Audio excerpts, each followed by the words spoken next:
Pehr Forsskål. Pehr Forsskål, sometimes spelled Pehr Forsskål, Pehr Forsskål, Petrus Forskål or Pehr Forsskål, January 11, 1732, July 11, 1763, was a Swedish explorer, orientalist, naturalist and an apostle of Carl Linnaeus. Early life. Forsskål was born in Helsingfors, now in Finland and known as Helsinki but then a part of Sweden, where his father, Johannes Forskål, was serving as a Lutheran clergyman, but the family migrated to Sweden in 1741 when the father was appointed to the parish of Tegelsmora in Uppland in the Archdiocese of Uppsala. As was common at the time, he enrolled at Uppsala University at a young age in 1742, but returned home for some time and, after studies on his own, rematriculated in Uppsala in 1751, where he completed a theological degree the same year. Linnaeus's disciple.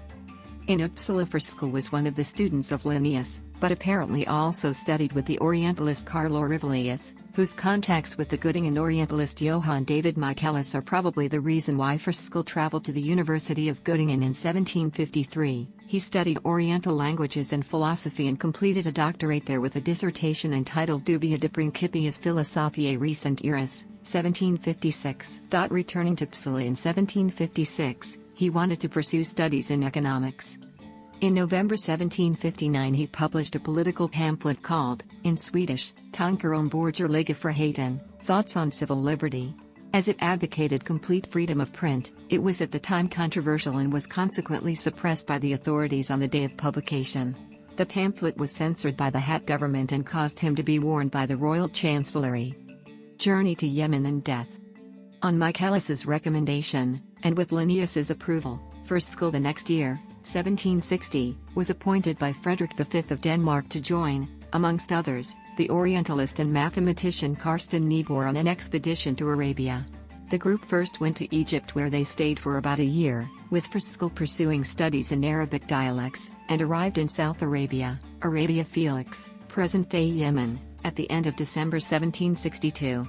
Just 31 years old, Forsskål worked hard on collecting botanical and zoological specimens, but fell ill with malaria and died in July 1763. He was buried at night in Urim, Yemen. Linnaeus mourned the death of his young student and named one of the plants Forsskål had sent home Forsskolia tenacissima because the plant was as stubborn and persistent as the young Swede had been. The entire journey of this Danish expedition was the subject of Thorkild Hansen's first book, Det Lyckliga Arabian, 1962, translated into English as Arabia Felix. Legacy. Forsskål's companion Niebuhr, who was the only one of the participants to survive the expedition, was entrusted with the care of editing his manuscripts, and published in 1775 descriptions Animalium, Avium, Amphiborum, Insectorum, Vermium K and Itinerae Orientali Observavit Petrus Forskål. In the same year his account of the plants of Yemen and of Lower Egypt also appeared, under the title of Flora Egyptico-Arabica Sive Descriptions Plantarum Quas per Egyptum Inferiorum et Arabium Felicum Detexit, Illustravit Petrus Forskål. Most of his specimens were lost in transport or deteriorated due to bad storage in Copenhagen. His herbarium was reconstructed some 150 years after his death by the botanist Carl Christensen. In his taxonomy work, Forsskål used the local Arabic name of the fish as the species name. These reflect the names used then, and now, on the coasts of the Red Sea for many species of fish. In his pamphlet, Thoughts on Civil Liberty, 1759, Forsskål argues the case for civil liberties of the kind people in modern democracies, regrettably, take for granted. A sample, para 21. Shortly after its publication the pamphlet was banned, and Forsskål was forced into exile.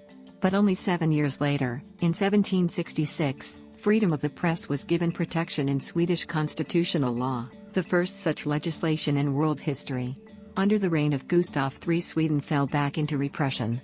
Freedom of the press was reinstated in the Constitution of 1809. Variant spellings of his name.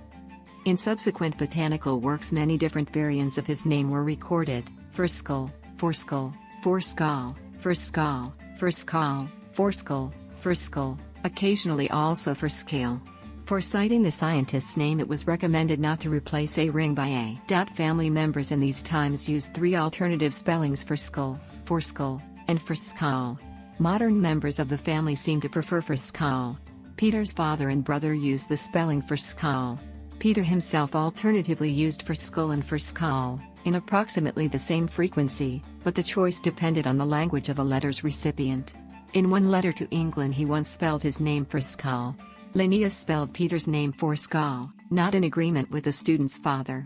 In publications issued during Peter's lifetime the spelling Forskål was used, including in his dissertation issued in 1756 in Göttingen. In the important work Descriptions Animalium, which was published 12 years after his death and which was attributed to him, the spelling Forskål had been used. In current zoological sources both spellings Forskål and Forskål are in use. Forskaol and Forskaol are not used. Publications.